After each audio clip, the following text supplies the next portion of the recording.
Hello， 大家好，我是阿泰。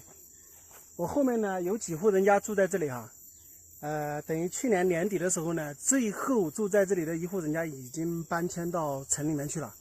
那么至此呢，这边这几户人家就完全没有人了哈。然后呢，今天呢我就带大家过去看一看，因为这个我脚下走的这条路呢，它也是主要的通道，现在呢基本上已经荒掉了啊。我给你们看一下。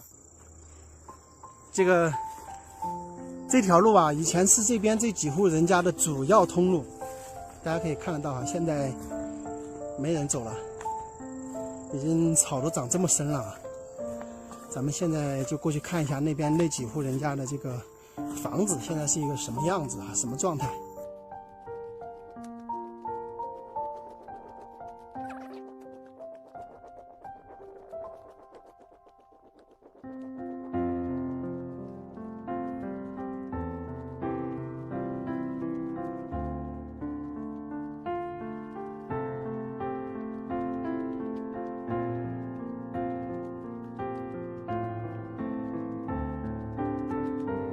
基本上到竹林之后呢，就已经到有人家的地方了。我们这边就是这样哈，好多人家户呢，它门前呢都会有竹林。这个房子没人住的话，就很快就是这样子。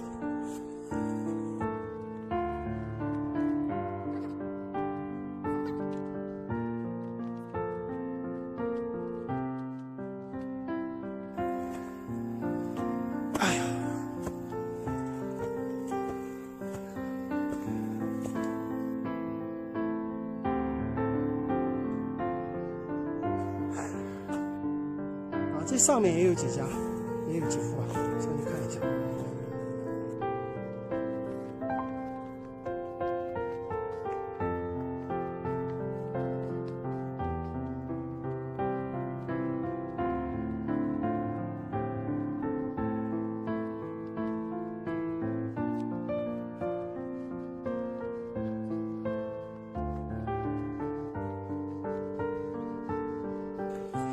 这边有一户是房子是好的，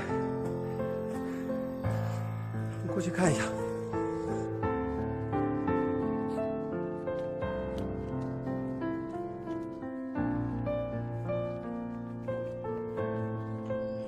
这一户房子是好的，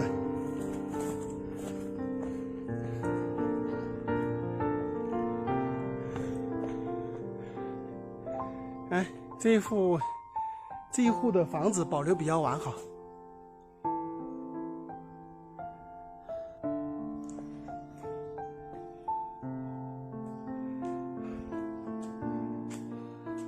这是前面的视野啊。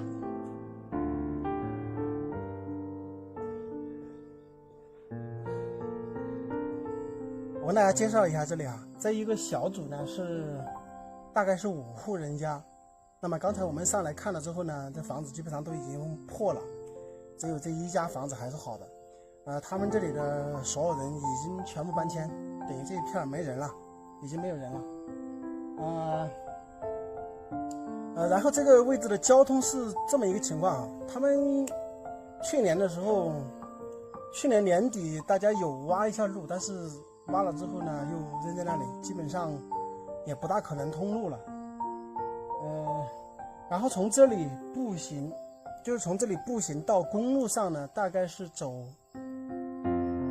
6-7分钟吧，大概就是6-7分钟，走路到公路上，下面有一条平过来的小路，就是刚才我们走的那条，所以这里还是不错。这种地方有人敢住吗？只有一家房子还可以住人，还是好的，就我后边这一户。他的房子还是好的，还可以住人，其他的都不能住人了。搞种养殖啊，或者喜欢自己独居的人啊，可能这个地方比较适合，因为周边也没有人打扰，是吧？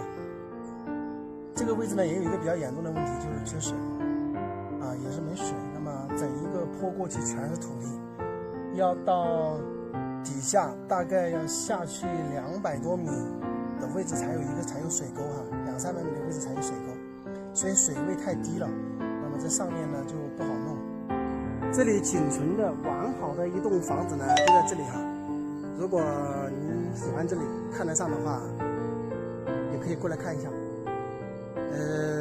很多人都在问我租这个房子多少钱啊？其实像他们这里，我可以很明确的跟你说，你就是出来住一下，自己来享受一下在山里面孤独的感觉的话，很便宜哈。我估计就是1000来块钱、2000块钱，就象征性的给一点，就差不多了，不会太贵的哈。如果你喜欢，可以来看看啊。好了，本期视频就介绍到这里啊。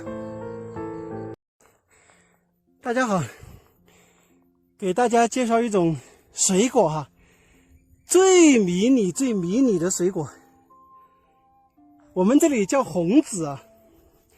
实际上这个东西呢，也叫做救军粮。为什么说这个东西叫做救军粮呢？就是以前红军走在大山里都没什么东西吃嘛，所以就吃这个。所以在贵州这些地方呢，很多地方就称它为这个救军粮啊、红军粮啊之类的名字啊。我们这个地方的方言呢叫做红籽。这个东西呢是直接就这样采来就可以吃的啊。而且它吃了非常顶饿，有点甜甜的、涩涩的哈。它消化比较慢，吃个几把之后呢，它那个饱足感就很强烈，所以说，它能够很长时间的抵抗这种饥饿，吃起来呢味道也还可以，是非常不错的哈。而且这种小水果呢，非常之神奇哈。现在这个果已经挂好，已经可以吃了，对吧？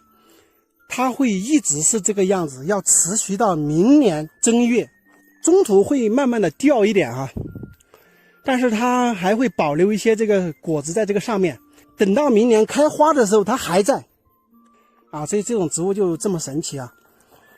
而且它一旦这个挂果了之后呢，就会持续几个月的时间都是红彤彤的，非常漂亮啊。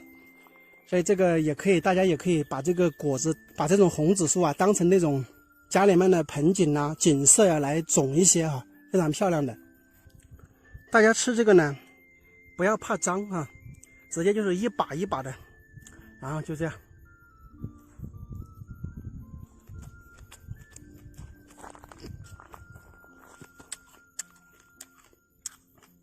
这样吃呢是最过瘾的，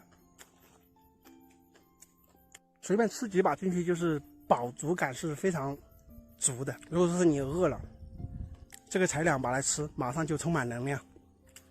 这就是红籽啊，所以大家以后到山里面去啊，到野外啊，看到是可以吃的啊。但是我要跟大家说，一定要认清楚，因为有一种跟这种很类似的，但是那种是不能吃的啊，那种是吃了会中毒的，所以大家一定要认清楚这种。大家要看一下这个长的这个树的这个模样啊，整个果实是比较红的。有一种就是那种有毒的那一种的话，它是整个果子看去是偏黄的啊，大家记住这个特征。而且比这个颗粒要大一点啊，那种是有毒的，不能吃的啊。但这种的话就可以吃，所以大家要去采来吃的时候呢，也要注意分辨一下啊。